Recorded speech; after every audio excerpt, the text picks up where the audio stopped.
कौन है सलाहुद्दीन? ये आसमान से उतरा हुआ नहीं था, ये जमीन से निकला हुआ नहीं था। माँ बाप की सालेह नीयत की वजह से सलाहुद्दीन पैदा होता है। माँ बाप की जब तरबियत हो, उनकी नीयत साले हो, तो आज बच्चे साले पैदा होंगे।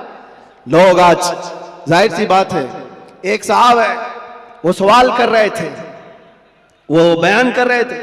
उस बयान में एक खातून ने आकर के कहा, मौलाना आप करबला के वाकयात बहुत सुनाते हैं, करबला के वाकयात बहुत सुनाते हैं, हुसैन आजम के तज़किरे, उनके सबर, उनके इस्तिकामत, उनके जज्बे शहादत सब बहुत सुनाते, लेकिन फिर कोई हुसैन क्यों नहीं पैदा होता? मौलाना ने अच्छा जवाब दिया। वो खातून सवाल कर रही थी, कहा हुसैन जरूर पैदा होगा, पहले फातिमा तो आए कोई। सुभान अल्लाह, सुभान अल्लाह।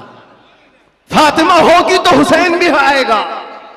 घरों के हालात जब दुरुस्त हो जाते हैं तो मेरे अजीजों, उन खानदानों में नेक व साले औलाद होती है।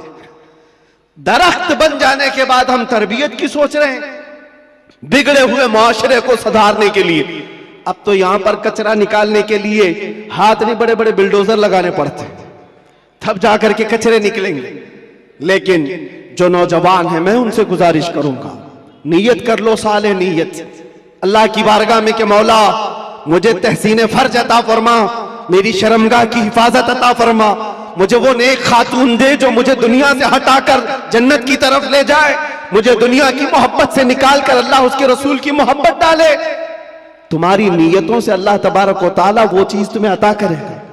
पहले से ही अगर ये सोचता है जवान, ऐसी दुल्हन मिले जो चार लोगों में खड़ा करूं तो लोग उसे देखते रहे, बेहया आदमी, दयूस आदमी, जो अपनी औरत का मुजाहरा कराना चाहता है, शादी इसलिए करना चाहता है कि चार लोगों में उसकी खूबसूरती दिखाए, उस शख्स के बारे में मेरे आका फरमाते वो जहन्नमी है, वो जहन्नमी है, वो जहन्नमी है। 3 बार फरमाया।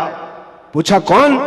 हुजूर फरमाते हैं जो अपनी, जिसकी औरत उसके शोहर के बगैर बेपर्दा बाहर निकलती, या जो मर्द अपनी औरत को आजाद घुमाता है, उसके बारे में कहा गया वो दयूस है, जहन्नमी।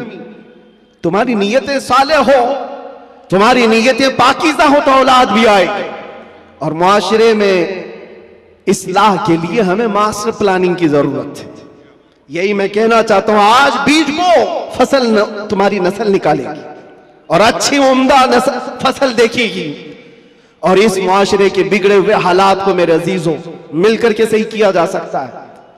नशे के मुतालिक मुझे बड़ी अजीब कुफ्त महसूस होती है। क्यों? तुम किस नशे में आज डूबे हुए हो? कौन सा